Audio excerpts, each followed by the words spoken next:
వాళ్ళ ఇంట్లో మీ తమ్ముడితో ఉంటే నువ్వేం చేస్తున్నావు? గాడిదలు కాస్తున్నావు ఇంటి బయట? కాగితాలు రాసిస్తే నీకు సిగ్గు ఉండాలి. ఒకడు పట్టుకున్న దాన్ని నువ్వు ఎలా ఇంటికి తెచ్చుకుంటావు? ఆమె తప్పు చేయలేదని నీకు తెలుసు, నీ మనస్సాక్షికి తెలుసు. ఊరికే ఏదో ఒకటి మాట్లాడమంటే లేస్తాను. నీ అవసరం తీరిపోయిన తర్వాత నువ్వు అమ్మాయిని వదిలించుకోవడానికి ఏదో ఒకటి కనుక నిందేస్తే నేను మీరు పెట్టే టార్చర్లు కరెక్ట్ గా ఎదురుగా కనిపిస్తుంది అమ్మాయి రూపంలో. నువ్వేమో ఉద్యోగం చేయమంటావు, మా ఇంట వంట లేదని మీ అమ్మ అంటారు. మీ అమ్మకి నీకేమన్నా ఫుట్బాల్ ఆడుకోవడానికి బాలా? ఆమె సంబంధం పెట్టుకుందండి వాళ్ళ నాన్న ఫ్రెండ్ తో. వేరే ఆడవాళ్ళ గురించి అంటా ఉంటారు, మీరు ఇంటా ఉంటారు. ఇది కథ కాదు జీవితం. ఎక్కడ? వాళ్ళ ఇంట్లోనే.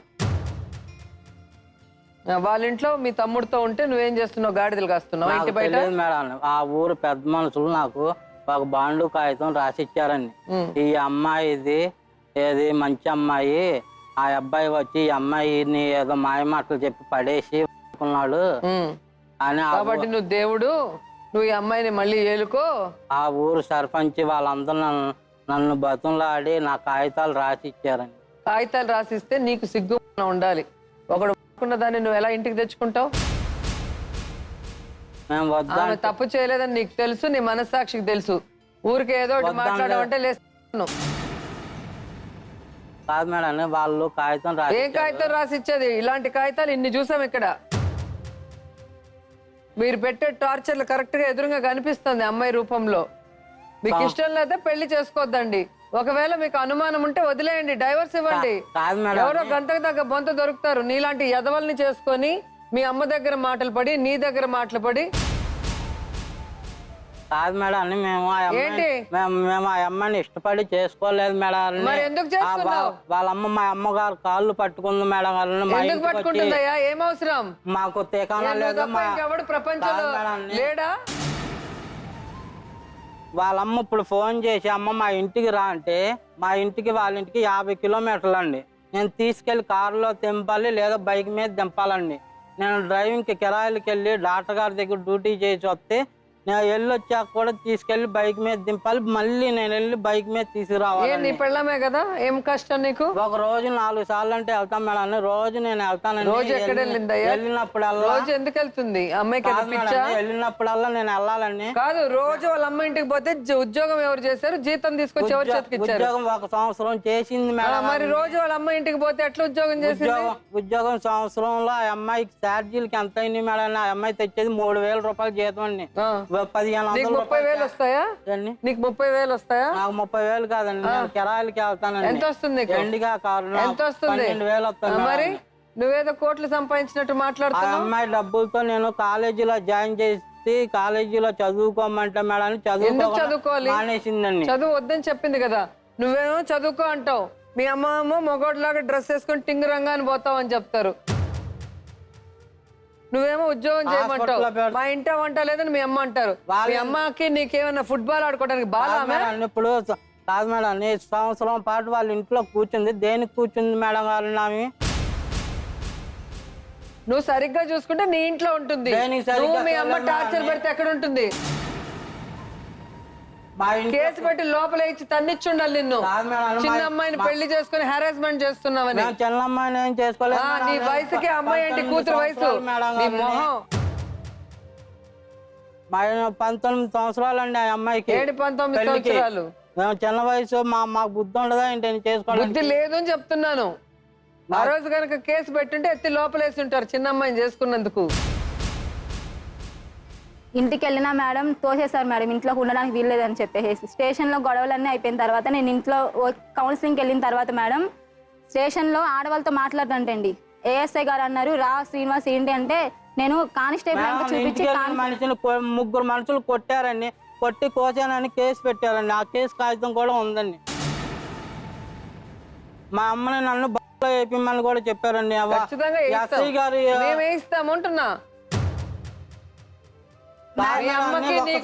ఎక్కువైంది. కాదండి, ఏం బాండ్ మాట్లాడుతున్నావు? రాశారండి. 8 సంవత్సరాలు దేనికి నమ్మకం లేకపోతే ఎందుకు చూసుకుంటామండి? మాలో మరి ఒక నీకేం నమ్మకం అమ్మాయిని ఉంది? కలుపుకొని 8 సంవత్సరాలు కాపురం చేసి పిల్లలు కన్నా ఆవిడ ఎవరినో పెట్టుకుందంటే నువ్వు నమ్ముతావు, నువ్వు మా దగ్గర చెప్తావా? కాదు మేడం, ఇప్పుడు సంవత్సరం అమ్మాయి చూస్తే ఎవడన్నా పెట్టుకుని అమ్మాయిలా కనిపిస్తుందా? ఇప్పుడు కూడా మేడం హాస్పిటల్లో ఒకరితో సంబంధం పెట్టుకుందండి. మరి ఎందుకని నేనంటేనే వచ్చారు? ఇష్టం లేదండి. సంవత్సరం పాటు దేనికి కూర్చున్నట్టు మేడం? అదే అమ్మగారి ఇంట్లో కూర్చుంటే ఎవరితో ఉన్నట్టు లెక్క.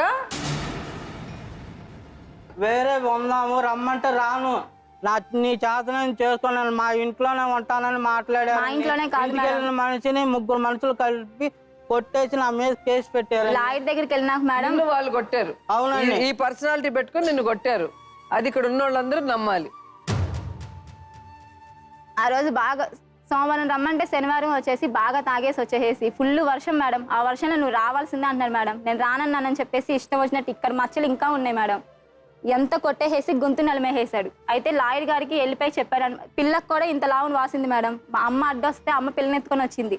అమ్మని తోసేసరికి పిల్ల పడిపోయింది. పిల్లకు కూడా వచ్చింది. మా అత్త అనేది ఇది కోసేసుకొని కేసు పెట్టారా అంటే ఏఎస్ఐ మేడం అన్నారు, అమ్మ మీ కోడలు అంటే కోసేసుకుంది, కేసు పెట్టింది. మరి పిల్లకమ్మ అంటే పిల్లకు కూడా చేస్తారు, వాళ్ళు దేనికైనా తెగిస్తారు మేడం అన్నారు ఏఎస్ఐ మేడంతో.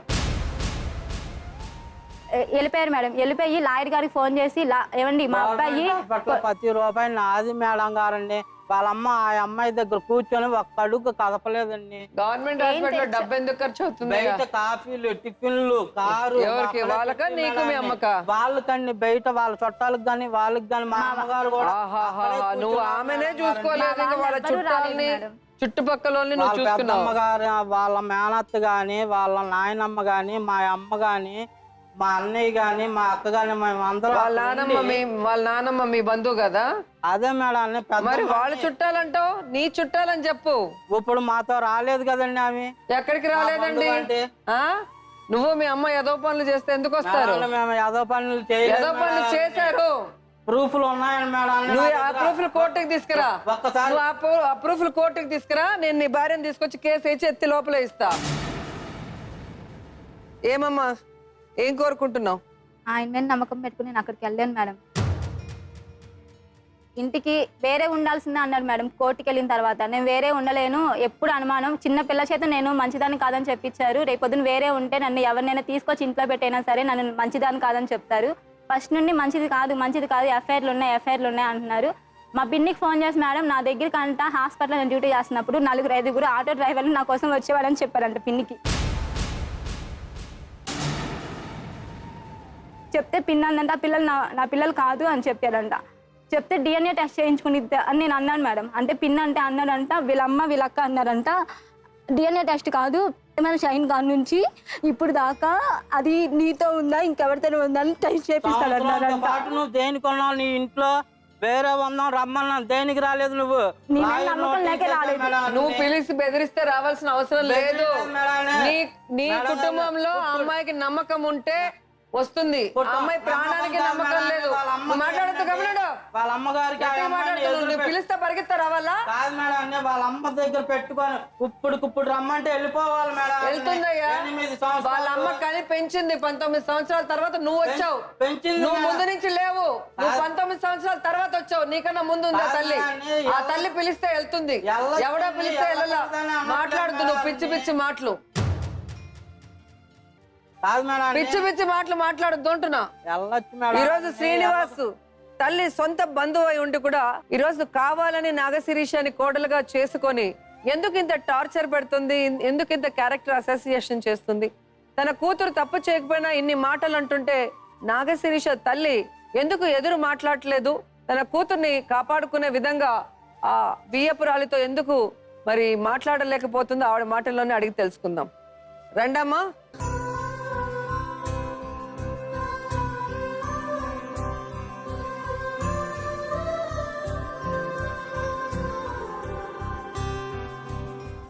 అమ్మ, ఇప్పుడు ఏడ్చి లాభం లేదు. నీ కూతురు పెళ్లి వద్దన్నప్పుడు ఎందుకు చేసావు పెళ్లి? అంత చిన్న వయసులో పెళ్లి చేయాల్సిన అవసరం ఏమొచ్చింది నీ కూతురికి? మేడం వాళ్ళ చెల్లి 300 రూపాయలు పెట్టి నా ప్రాణం తోడేసింది, నువ్వు చెయ్యి బయటికి వెళ్ళిపోతున్నారు వాళ్ళని. ఆ రోజు చేసేదాకా నా ప్రాణాలు తోడేశారు మేడం. ఆ రైల్లో మా ఆయన చచ్చిపోవడంలో నా కాళ్ళు చేతులు ఆడలేదమ్మా. నాకు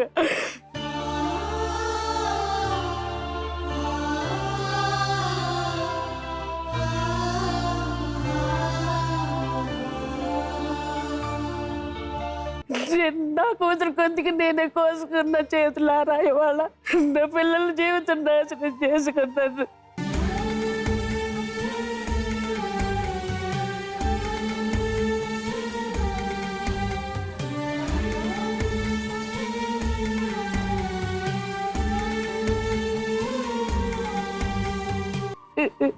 ఎందుకంటే నేను చెప్పగలిగింది ఏమీ లేదమ్మా. నా కళ్ళ ముందే నా కూతుర్ని 2 సార్లు రక్తం వచ్చేటట్టు కొట్టి వెళ్ళిపోయాడు. నేను కొట్టలేదు, వాళ్ళే నన్ను కొట్టారు. ఎవరు లేరు మేడం, పిల్ల ఒక్కతే ఉంది ఇంట్లో. పడేసి కొట్టేసి పరుగు తీసేశాడు. అదే ఉంటే ఊళ్ళో 30 మంది కలిసి కొట్టానని అందరితో ఫోన్లు చేసి చెప్పాను. ముగ్గురు వేసుకొని కుంటానంటూ చూడలేక కొట్టానని కొంతమంది చెప్పాడంట. ముగ్గురు అంటే మేడం ముగ్గురుతో ఉంటే చూసి కొట్టానని చెప్పాడంట మేడం. అందరికి మా పొరుగు మా పెదనాన్న కన్నా ఉంది కానీ మాకు పొరుగు కూడా లేదు. మా పెదనాన్న ఇంటికి వెళ్ళి మేడం మీ ఇంటి ఆడపిల్ల మంచిది కాదు,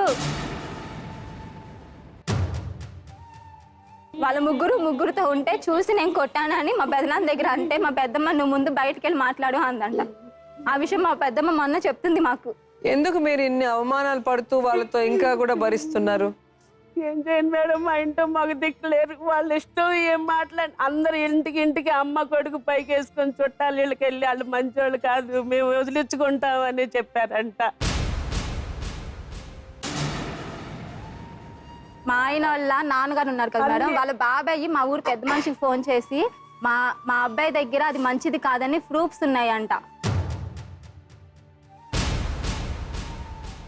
అందుకే అయితే అన్నారంట మేడం, ఆయన ఏమన్నాడంటే మా అబ్బాయి దగ్గర ప్రూఫ్స్ ఉన్నాయి, శిరీష మంచిది కాదని. ఆ ప్రూఫ్స్ చూసి రోజా మేడం నాకు శ్రీనివాస్ నువ్వు శిరీషతో కాపురం చేయలేవు, నేను విడాకులు ఇప్పిస్తాను నీకు అని రోజా మేడం గారే అంటారు.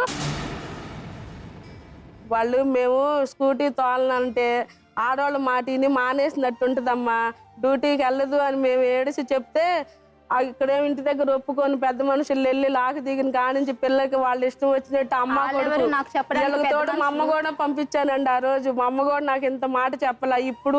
ఇప్పుడు చెబుతుంది ఇట్ట జరిగింది ఆ రోజు అని. కౌన్సిలింగ్ ఎన్ని తిడుతున్నా, అరే నువ్వు తిట్టమాకు, నేను కావాలని తీసుకొచ్చుకుంటున్నా, నువ్వు తిట్టమాకని ఉండాలి కదండి. ఏం మాట్లాడుకోకుండా ఇంటికి వెళ్ళేదాకా అంతే. జడేసి అంట వెళ్ళిపోవే, ఎవరు నీకు నచ్చినోడు అంటే వెళ్ళిపో నువ్వు. నా కొడుకు అట్టన్న మనశ్శాంతిగా బతుకుతాడు అందంట మేడం. అలాంటప్పుడు ఎందుకు నాకు చెప్పలేదు మేడం. నా కూతురు నాకు ఇప్పుడు పుట్టినరోజు అయి నాకు గొడవలు అయి నాకు ఇప్పుడు చెబుతుంది అన్ని కూడా. ఏమను ఇవాళ అమ్మమ్మ ఇద్దరు కలిసి నా ప్రాణం ఇప్పుడు చెబుతుంది. నా ప్రాణానికి ఏమవుతుంది? పిన్నండి, సొంత పిన్నండి. మా అమ్మ కన్నా కూడా ఈమెకి ఎక్కువ విలువ ఇచ్చాగట్టి నన్ను పట్ల తీసి రోడ్డు మీద నిలబెట్టింది ఇవాళ.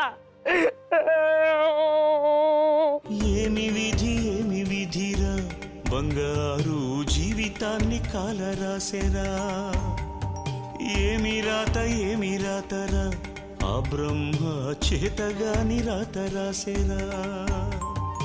మా అమ్మకు కూడా నేను ఏ రోజు ఇల్లు ఇవ్వలేదండి, ఇవికి ఇచ్చానండి. నేను అన్న కళ్ళ కొడుకు కన్నా నేను ఎక్కువ చూసానండి.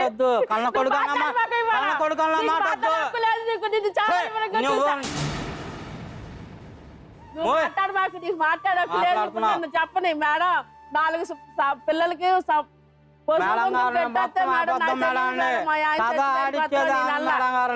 కన్వెంట్ సెంటర్ లో ఒక అమ్మాయికి పెట్టించారు, నూజివేటలో పెట్టించారు. అయితే ఎన్ని సంబంధాలు చూసుకున్నా నేను అది వరకు అడిగిన మాట నిజమే. తర్వాత నాకు చదివించుకుందామని ఇంటర్లో జాయిన్ చేశాను మేడం. మా ఆయన చనిపోయేటప్పుడు నా కాళ్ళు చేతులు తోడేసింది. సంబంధం పెట్టుకుందండి వాళ్ళ నాన్న ఫ్రెండ్ తో. ఇగో అరే వాళ్ళు పెట్టుకుంటే నీకెందుకయ్యా? నువ్వు చూసావా? వేరే ఆడవాళ్ళ గురించి అంటా మీరు ఇంటా ఉంటారు. సొంత అక్కలు అంటావండి మాట్లాడతారు. ఏం ప్రూఫ్ ఉన్నాయి? కాగితాలు చూసి ఏం కాగితాలు చూడాలి? ఆడవాళ్ళ గురించి తప్పుడుగా మాట్లాడటం ముందు మార్కో. సంవత్సరం ఆడవాళ్ళ గురించి తప్పుగా మాట్లాడటం ముందు మానుకో. తప్పుగా మేము నీకు ఇష్టం లేకపోతే డైవర్స్ ఇచ్చే, అంతేగాని తప్పుగా మాట్లాడావంటే నాలుగు కోసేస్తా. నీ తల్లి గురించి మాట్లాడితే నీకు ఎంత కోపం వస్తుంది, ఇంకో ఆడదాని గురించి మాట్లాడితే మాకు కూడా అలాగే వస్తుంది. అవును చేశారు మేడం. నువ్వేంటో చూసావు? నువ్వు చూసావా? ఆమెకు పిన్ని ఈవిడ ఏం చేసింది? సొంత పిన్ని ఏం చేసింది? జీవితం నాశనం చేసి రోడ్డు మీద నించోబెట్టింది వాళ్ళకి. ఎవడో సర్పంచ్ గురించి మాట్లాడుతున్నావు. నువ్వురా బజార్లోకి లాక్కొచ్చింది మీ అమ్మని, మీ అత్తని, నీ పెళ్ళాన్ని. రాదు గారు చెప్తుంది. ఈ రోజు నుంచి అసలు రాదు. నీలాంటి ఎదవ దగ్గర అసలు కాపురం చేయదు. నువ్వు అనుమానిస్తావు, నువ్వు తాగి కొడతావు, నువ్వు గుర్రాలంటావు, నువ్వు నష్టజాతకురాలంటావు. అమ్మాయి వచ్చి నీతో కాపురం చేయాలా? అమ్మాయికి నచ్చితే వస్తుంది, లేకపోతే డైవర్స్ ఇస్తుంది. మేడం ఆడన్న మాటకి నా గుండె అండి, నా కూతురు నా ప్రమాణ పూర్తిగా నాకేం సంబంధం లేదు. నాకు ఆరోగ్యం బాగా నాకు తెలుసమ్మా. నాకు ఆరోగ్యం ఎవరు సంసారులు ఎవరు వాళ్ళు అనేది మనుషులు చూస్తే నేను తెలుస్తుంది. నమ్ముకున్న చెవి తండ్రి మీద ఉంటాను. ఎందుకన్నా నేను నిరూపించుకోవటానికి నువ్వు నిరూపించుకోవాల్సిన అవసరం లేదమ్మా. అందరిలో కూడా ఇదే ప్రతి ఒక్కరికి చెప్పాడు మేడం. ఊళ్ళో కూడా చుట్టాలు ఏంటి? ఉంటారు కదా మేడం, అట్ట నలుగురిలో అట్టగా మాట్లాడాడు మేడం. మీరు తలకాయ వంచుకొని ఆ రోజు తలుపేసుకొని ఇంట్లో కూర్చున్నామండి పుట్టినరోజు. అన్నన్ను మాట్లాడినారు అమ్మ కొడుకు ఇద్దరు. వీళ్ళకి తోడు మీరు వాళ్ళకి సరైన బుద్ధి చెప్పలేదమ్మా. కరెక్ట్ కేసు కనుక పెట్టుంటే లోపలేసి తన్నుంటారు. తన్నుంటే మొత్తం అన్ని కరెక్ట్ అయి ఉంటాయి. ఎలా ఆడవాళ్ళతో మాట్లాడాలో నేర్చుకుంటారు. ఆ తల్లి సంస్కారం నేర్పుంటే కదా. ఇలాంటి వాడు నువ్వు కొడుకు లాంటి వాడు అంటున్నావు. ఏమ్మా, సొంత మనుషులుగా ఉండి వాళ్ళ జీవితాలు నాశనం చేసింది కాకుండా వాళ్ళు వాళ్ళ ఇంట్లో ఉంటే కూడా ఎందుకు నువ్వు నీ కొడుకు అంత టార్చర్ పెట్టి వాళ్ళ క్యారెక్టర్ గురించి అంత చెడ్డగా చెప్తారు? మీరు ఎంక్వైరీ తీసుకున్నాడు. మీకు నచ్చకపోతే డైవర్స్ ఇచ్చేయాలి. అంతేగాని క్యారెక్టర్ల గురించి మాట్లాడే హక్కు మీకు లేదు. చిన్నప్పటి నుంచి నీ కళ్ళ ముందు పుట్టి పెరిగిన అమ్మాయి క్యారెక్టర్ ఏంటో నీకు తెలియదు. ఈ రోజు వాడు చెప్పాడని మాట్లాడతారు. వాళ్ళ అమ్మ అన్నా సరే ఆ అమ్మాయి గురించి నేను దాన్ని ఎన్ని మాట వెనకేసుకొచ్చి నేను మాట్లాడి నా ఇంటికే వచ్చేది. వాళ్ళ అమ్మ దగ్గర జ్వరం వస్తే నేను తీసుకొస్తే డాక్టర్ దగ్గరికి వెళ్తే డాక్టర్ మంది అమ్మ హాస్పిటల్కి తీసుకుపోమంటే ఏం మాట్లాడావు నువ్వు? అసలు నన్ను ఎప్పుడు అడిగిందండి వాళ్ళిద్దరే వెళ్ళిపోయేవాళ్ళు బండి వేసుకొని. నేను ఎప్పుడు హాస్పిటల్ కూడా అడగలేదా? ఇద్దరు బైక్ మీద మాకు ఏం అవసరం, మేము ఎందుకు చేయించాలి? మీ అమ్మ దగ్గరికి వెళ్ళి మీ అమ్మ చేయించి. అది కూడా government hospital madam, private madam. నేను తర్వాత కూడా గవర్నమెంట్ హాస్పిటల్. పెళ్లి రోజు మీ అత్త చనిపోయిన రోజు నష్టజాతకురాలని ఎందుకు మాట్లాడావు? మాట కాదండి, అసలు ఆ మాట నష్టజాతకురాలు నా ఇంటికి వాడాలి అనుకుంటే నాకు నా మడతా కదా. ఆ మాట నన్ను అన్నం కాదు మేడం, బయట కూర్చొని ఎక్కువ నేను ప్రేమించాను. ఎందుకన్నారు మరి? కూతురు వాళ్ళు అనుకుంటున్నారు అదంతా పైన భగవంతుడు తెలియాలి, కింద భూదేవికి తెలియాలి అంతే. మీరు నిజం అన్నది మీకు తెలుస్తుంది, మీకు అర్థం అవుతుంది అమ్మా ఎవరు ఎటువంటి వాళ్ళు. మరి చూసారుగా, సొంత వాళ్ళలో ఇచ్చి పెళ్లి చేసుకుంటే ఎలాంటి గొడవలు రావు. వచ్చిన గొడవలు వాటిని సర్దుబాటు చేసుకోవచ్చు అనుకుంటారు. కానీ సొంత వాళ్ళల్లో అది మేనమామను చేసుకున్న ఎంతో మంది ఆడవాళ్ళు తమ జీవితాన్ని నాశనం చేసుకోవటం ఇదే వేదిక మీద మనం చూస్తూ ఉన్నాం. మరి ఈ సమస్యకు ఒక పరిష్కారం కావాలి అంటే డాక్టర్ కళ్యాణ చక్రవర్తి గారు అలాగే లాయర్ వెంకటేశ్వర గారు రావాలి.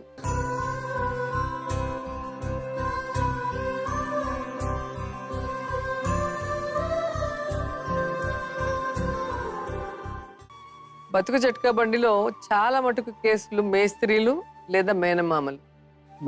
సో ఇక్కడ కూడా మేనరికం చేసుకున్నారు. పెళ్లి చేసుకున్న రోజు నుంచే మెంటల్ టార్చర్, క్యారెక్టర్ మీద అనుమానాలు, అండ్ చదువుకో ఉద్యోగం చేయి అనేది, మళ్ళీ అక్కడ ఎవరి కోసం వెళ్ళావు, ఎవరితో మాట్లాడావని. సో మనుషులిద్దరిని చూస్తుంటే కూడా వాళ్ళ ఏజ్ కానీ వాళ్ళ ఆలోచన విధానం అన్నీ కూడా మిస్ మ్యాచింగ్. సో ఎందుకు ఇలా జరిగింది, దీనికి పరిష్కారం ఏంటి మేడం? ఒక పక్క నుంచి మేనరికం అనుకోవచ్చు, ఇంకో పక్క నుంచి ఏంటంటే ఆధిపత్య పోరు వల్ల అనగదొక్కే ప్రయత్నం అని కూడా చెప్పుకోవచ్చు మేడం. అంటే ఇక్కడ శిరీష విషయానికి వస్తే కనుక బహుశా చాలా జాలేస్తుంది, చాలా బాధగా ఉంది. ఎందుకంటే ఒక చదువుకుంటున్నటువంటి ఆడపిల్ల తన కాళ్ళ మీద తను నిలబడాలి అని అనుకోవటంలో తప్పుందా? తన తల్లిని చెల్లిని చూసుకోవాలని అనుకోవటంలో తప్పుందా? కొద్దిగా నేను చదువుకుంటాను అనేటటువంటి మాటలో తప్పుందా? అసలు ఆ అమ్మాయి ఆలోచనలో, ఆ అమ్మాయి కన్నటువంటి కళల్లో ఏది తప్పు? ఎందుకు ఆ మాత్రం కూడా మనం చేయలేకపోయాం? ఎందుకు ఆ కన్న తల్లి పక్కన కూర్చుని ఆ మాత్రం కూడా చేయలేకపోయింది అనేటటువంటి బాధ విపరీతంగా అనిపిస్తుంది మేడం. ఇక్కడ బలవంతం పెళ్లి ఒకటైతే కనుక తను ఊహించుకున్నటువంటి ఏదైతే కనుక ప్రతి ఆడపిల్ల తనకు వచ్చేటటువంటి భర్త ఒక విధంగా ఉండాలి అని కోరుకుంది. ఎక్కడా కూడా తను ఊహించుకున్నటువంటి భర్త తనకి మ్యాచ్ అవ్వలేదు అనేటటువంటి ఒక ఆలోచనతో, దాంతో పాటు అన్ని విధాలుగా ఎటువంటి హింసలైతే కనుక ఒక ఆడపిల్ల కళ్ళలో కూడా చూడకూడదు అనుకుంటుందో అన్ని విధాలైనటువంటి హింసలు, మానసికమైనటువంటిది, శారీరకమైనటువంటిది, సామాజికంగా ఉండేటటువంటిది, ఆఖరికి వ్యక్తిత్వ పరంగా తన క్యారెక్టర్ కూడా అసాసినేట్ చేసేటటువంటి, పబ్లిక్గా క్యారెక్టర్ అసాసినేట్ చేసేటటువంటి పూర్తి స్థాయి ప్రయత్నం ఈ రోజు వరకు, ఈ సెకండ్ వరకు కూడా జరుగుతుంది అన్నటువంటి దాంట్లో అతిశయోక్తి లేదు మేడం. ఈరోజు ఇక్కడ శిరీష పక్కన కూర్చున్నటువంటి తన తల్లి ఎందుకు అన్ని మెట్లు దిగిపోయి ఎందుకు అంత కాంప్రమైజ్ అయ్యింది అనేటటువంటి ప్రశ్నకు బహుశా ఎప్పటికీ మనకు ఆ సమాధానం దొరకదేమో. ఒకటమ్మా, ఈరోజు నువ్వు తలదించుకుని ఏడుస్తున్నావు. ఎందుకు పెళ్లి చేసావు అనేటటువంటిది సహజంగా అందరూ చెప్పేటటువంటి ప్రశ్న. కానీ రెండో ప్రశ్నకు బహుశా అది చాలా ఇంపార్టెంట్, ఎందుకంటే అది పెద్ద తప్పిదం. ఎందుకు ఆ అమ్మాయి పక్కన నువ్వు పూర్తి స్థాయిలో నిలబడలేకపోయావు? ఇక్కడ ఇంత విపరీతమైనటువంటి ప్రయత్నాలు జరుగుతున్నప్పుడు ఒక తల్లిగా నువ్వు చేయవలసింది ఏంటంటే, మీ అమ్మాయి పిచ్చిది అయిపోకముందే అక్కడి నుంచి తీసుకెళ్ళిపోవలసినటువంటి బాధ్యత మీకుంది. ఆఖరికి క్యారెక్టర్ అసాసిన్ చేస్తున్నావు కూడా నువ్వేమంటున్నావు అంటే కనుక మేము అలాంటి వాళ్ళం కాదు, నా కూతురు అలాంటి వద్దు కాదు అని సమర్థించుకునేటటువంటి ప్రయత్నమే చేస్తున్నావు. కానీ వీళ్ళు పన్నినటువంటి ఈ పన్నాగంలో పర్మనెంట్గా నీ కూతురు చిక్కుముళ్ళలో పడిపోతుంది అనేటటువంటి ఆలోచన నీకు కలగపోవటం అనేది దురదృష్టకరమైనటువంటి అంశం.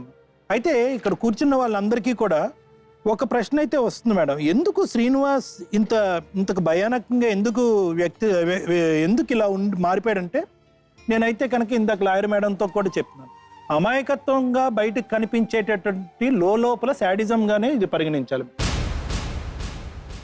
బయటకు అమాయకత్వంగా కనిపిస్తుంది. అతని ఆలోచన శైలి ఒక్కటే, ఏంటి అంటే కనుక మొదటి నుంచి ఇన్ఫీరియారిటీ కాంప్లెక్స్. ఏ విధంగా చూసినా కూడా కానీ వయసులో కానీ, ఆలోచనలో కానీ, వ్యక్తిత్వంలో కానీ, అందంలో కానీ, రూపురేఖల్లో కానీ, చదువులో కానీ అన్ని విధాలుగా కూడా ఇందాక మేడం గారు చెప్పినట్టుగా మిస్ మ్యాచ్. ఏది పోలిక లేదు మీ ఇద్దరికి. ఒక ఎత్తులో ఉండేటటువంటి ఒక కుటుంబం మేనరికం కాబట్టి మన చెప్పు చేతల్లో ఉంటారు, మనం అనగదొక్కితే కనుక తొక్కబడతారు, మనం చెప్పినట్టుగా నడుచుకుంటారు. కాబట్టి ఇటువంటి ఆడపిల్లలు ఉంటే కనుక మన చెప్పు చేతల్లో ఉంటుంది. కాబట్టి ఈ ఆడపిల్ల అనేటటువంటి మాటతో, కోడళ్ళు అనేటటువంటి మాటతో ఒక పని మనిషిగా ఈ అమ్మాయిని వాడుకునేటటువంటి పూర్తి స్థాయి ప్రయత్నం ఇక్కడ జరిగింది. ఇన్ఫీరియారిటీ కాంప్లెక్స్ అంటారు, దయచేసి ఇది అర్థం చేసుకోండి. అంటే ఏ విధంగా కూడా పోలిక లేనటువంటి ఈ అమ్మాయిని మనకి జాక్పాట్లా దొరికింది. 2 సంవత్సరాలు వెయిట్ చేసి వీళ్ళని బాధ పెట్టి, హింస పెట్టి, బ్లాక్మెయిల్ చేసిన తర్వాత ఈ అమ్మాయి దొరికింది. కాబట్టి ఈ అమ్మాయి మన చెప్పు చేతల్లో లేకుండా పోతాదేమో అనేటటువంటి అభద్రత నీకు, మీ తల్లికి మొదటి రోజు నుంచి ఉంది. మొదటి నుంచి మీరందరూ చేసినటువంటి ప్రయత్నం ఏంటంటే ఈ అమ్మాయిని మానసికంగా దెబ్బతీయాలి. మానసికంగా దెబ్బతీయాలి అంటే కనుక మనం చేయగలిగేటటువంటి ఒకే ఒక బ్రహ్మాస్త్రం ఏంటంటే కనుక ప్రతి అంశాన్ని పోసగుచ్చినట్టు చూసి చిన్నపాటి సమస్యను కూడా పెద్దగా చేసి నువ్వే దీనికి కారణం అనేటటువంటి వేలెత్తి చూపెట్టేటువంటి ప్రయత్నం. ఒకప్పుడు దానికి కానీ ఆ అమ్మాయి లొంగకపోతే కనుక మీకు మీ చేతిలో ఉండేటటువంటి రెండో అస్త్రం ఏంటంటే కనుక అనుమానించటం. మూడోది ఏంటంటే వ్యక్తిత్వం నీకు లేదు, నీకు క్యారెక్టర్ లేదు, నువ్వు వేరే వాళ్ళతో పాటు ఉన్నావు అనేటటువంటి మాటలు అంటాం. ఇవన్నీ కూడా ఫైనల్గా ఏమవుతాయి, 2 విషయాలు నీ చుట్టూరు ఉన్నాయి. బహుశా నీకు ఇప్పటికైనా అవగాహన వచ్చిందో లేదో నాకు తెలియదు.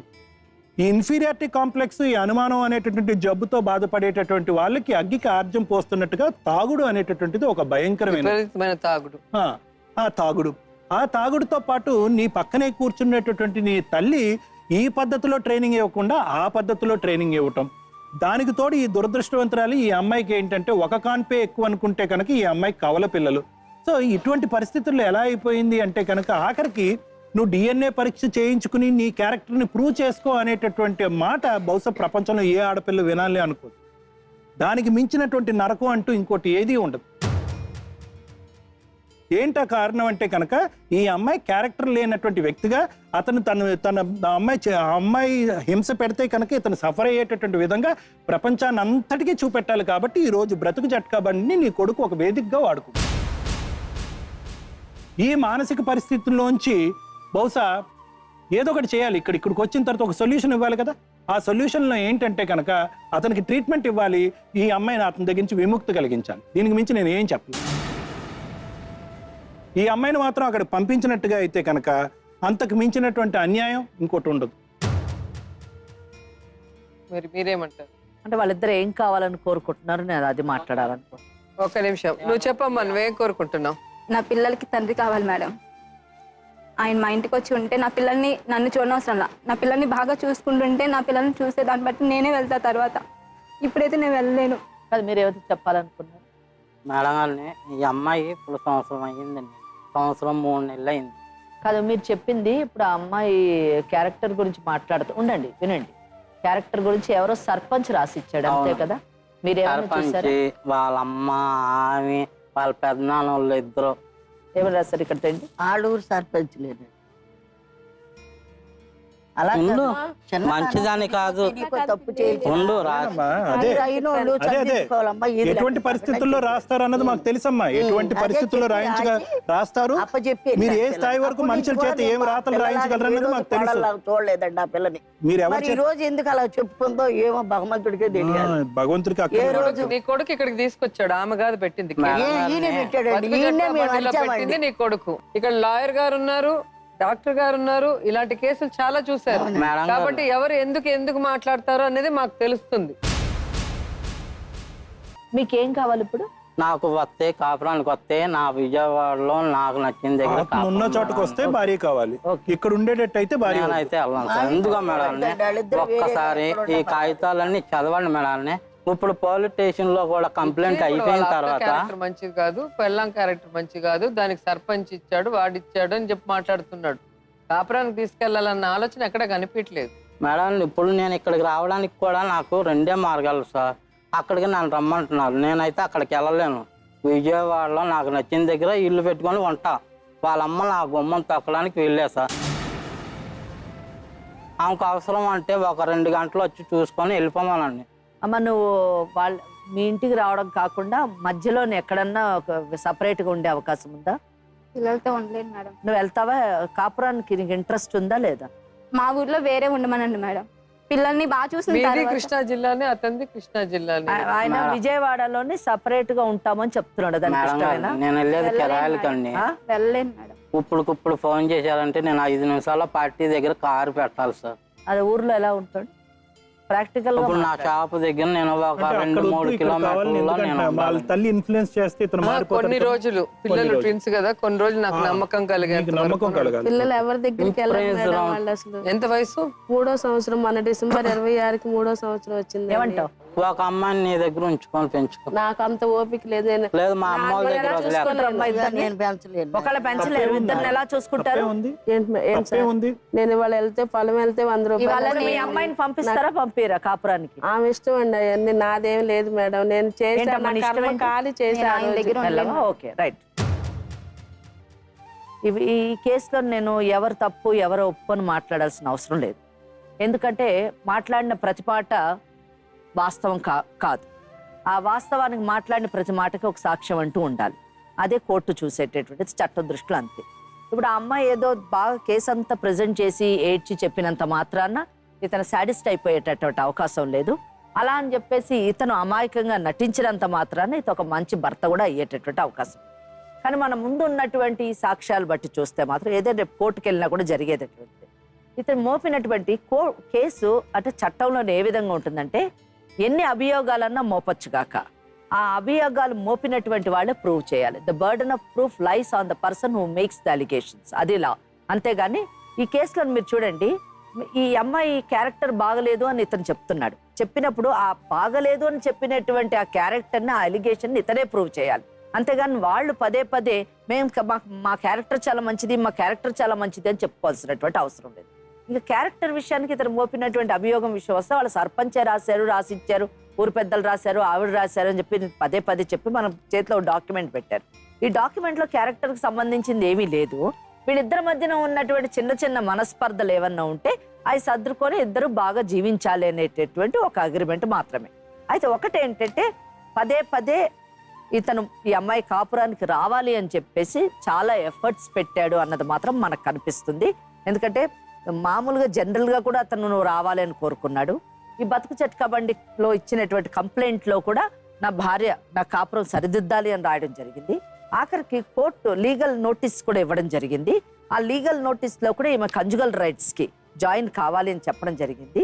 ఈ అమ్మాయి 498A కంప్లైంట్ కూడా ఇచ్చింది. ఆ నోటీస్ కూడా ఇతనికి వచ్చింది. 17/7/2018లోని నోటీస్ వచ్చింది. ఇది కోర్టు నోటీసు, ఎవరు పుట్టించింది కాదు. రెండోది ఇంకొక FIR కూడా రిజిస్టర్ చేయించావు. ఎక్కడ సెక్షన్ 379 IPC కింద ఒక FIR రిజిస్టర్ అయింది. సరే, నువ్వు మాటలు చాలా చెప్పుండొచ్చు, ఇవన్నీ అబద్ధాలు అయిపోవు. ఏది ఏమైనా కానీ వాస్తవం ఏంటంటే నీకు మొదటి నుంచి కూడా ఈ పెళ్లి ఇష్టం లేదు. ఎందుకంటే నీ మీద ఒక బాధ్యతను నువ్వు మోపుకున్నావు. ఏమని? నీ తండ్రి చనిపోతూ తల్లిని నీ చెల్లిని చూసుకోమన్నాడు కాబట్టి వాళ్ళ బాధ్యత అన్నది నీ మనసు మీద వచ్చేసింది. అది మాత్రమే నీ జీవిత ధ్యేయంగా భావించుకున్నావు. దాంట్లోనే నువ్వు నిమగ్నమయ్యావు. నీ దురదృష్టం ఏంటంటే మీ అమ్మ నీ యొక్క ఆలోచనలను ఏమాత్రం గౌరవించకుండా నీకెవరన్నా అన్యాయం చేస్తుంటే నీ తల్లి అన్యాయం చేసింది. నీ తల్లి ఈయననిచ్చి నీకు అంటగట్టింది. అక్కడ ఏమైందంటే ఇష్టం లేని పెళ్లితోని ప్రారంభమైనటువంటి నీ వైవాహిక జీవితము ఒడిదుడుకులతోని కొనసాగింది. ఎవరు హింసించుకున్నారో మొత్తం మీద మీ ఇద్దరిది, ఇందాక మేడం అన్నట్టు డాక్టర్ గారు అన్నట్టు మీరిద్దరు మిస్ మ్యాచ్ అంటే అపియరెన్స్ లో కాదు, మీ ఆలోచనలో కానివ్వండి, మీ జీవన విధానంలో కానివ్వండి, మీరు మిస్ మ్యాచ్ అవ్వడం వల్ల ఇద్దరికి పడేటటువంటి పరిస్థితి లేదు. కానీ ఈయన తరఫు నుంచి అంటే పేపర్లు మన ముందున్నటువంటి సాక్ష్యాల ప్రకారం ఈయన తరఫు నుంచి నువ్వు కాపురానికి రావాలి, మన ఇద్దరు వైవాహిక జీవితం కొనసాగాలి అనేటటువంటి ప్రయత్నం మనకు కనిపిస్తుంది. కానీ ఇప్పుడు నేను ఖచ్చితంగా అడిగినప్పుడు నాకు వెళ్ళడం ఇష్టం లేదు అని మీరు చెప్పారు. వెళ్ళడం ఇష్టం లేనప్పుడు మీరు చక్కగా కోర్టుకు వెళ్ళి విడాకులు తీసుకోండి. ఒకటి. రెండోది ఏంటంటే ఒకవేళ వెళ్ళినా కూడా మీరు చెప్పినటువంటి, మీరు మోపినటువంటి ఎన్ని అభియోగాలు, అవి అభియోగాలుగానే మనం పరిగణించాలి. ప్రూవ్ అయ్యేంత మటుగా. అతను కూడా ఇప్పటికి 100 సార్లు అన్నాడు నా దగ్గర ప్రూఫ్లు ఉన్నాయి అని చెప్పి ఆ పేపర్లు ఎత్తుకొచ్చాడు. మరి అదే ఆయన అప్పటి నుంచి సర్పంచ్ ఇచ్చాడు, ఊరోళ్ళంతా ఇచ్చారు అన్ని పేపర్లు. ఆ రోజు సర్పంచ్ వాళ్ళ పెద్దనాన్నోళ్ళు మా పరువు పోయిద్దయా, అంత మ్యాటర్ వివరంగా రాయొద్దు. వాళ్ళ అమ్మ సరిగా లేదు, ఆమె సరిగా లేదు, అన్నిటికీ ప్రూఫ్లు ఉన్నాయి, పేపర్లు ఉన్నాయని పరిగెత్తి తెచ్చావు కదా. బయట కూడా అదే పాట పాడావు కదా. ఇదే మాట మాట్లాడితే ఒక ఆడదాని మీద అభియోగం మోపితే సాక్ష్యం లేకుండా ఎత్తి నిన్ను లోపలేస్తారు. ఆ రోజు బయటకు కూడా రావు. నోరు అదుపులో పెట్టుకోవడం నేర్చుకో. ఇప్పటికైనా చెప్పు, నీ భార్య క్యారెక్టర్ కరెక్టా రాంగా? ఇప్పుడు నేను ఏలుకున్నా కరెక్టా రాంగా? Wrong sir. మరి ఇంకా మరి ఎందుకు కావాలంటున్నావు? ఇప్పుడు నేను భార్యగా చేసుకున్నా సార్, 2 పిల్లలు ఉన్నారు. 5 సంవత్సరాలు, ఇప్పుడు 8 సంవత్సరాలు నేను ఉంచుకోకూడదు. దాని వల్ల ఉపయోగం ఉండదు, నీకు ఉపయోగం ఉండదు, ఆవిడకు ఉండదు. అంతే కదా. ఆమె క్యారెక్టర్ మంచిది కాదు, ఆమెకేమో నువ్వు నచ్చలేదు కనుక ఇద్దరికి అసలు కలిసి ఉండేటటువంటి అవకాశం లేదు. వినమ్మా, మేమిద్దరం ఏదన్నా తప్పు చేస్తే చేయలేదని చెప్పి నాతో కాపురం చేయాలి. దీన్ని బట్టి తెలుస్తుంది అని చెప్పేది. నేను 490 కేసు అయిన పెట్టలేదు మేడం. ఒకటి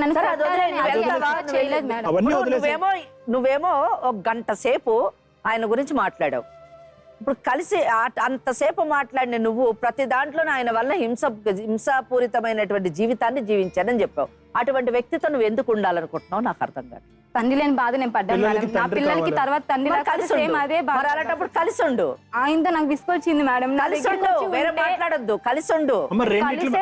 రెండిట్ల మధ్య నలిగిపోతున్నావు కదా.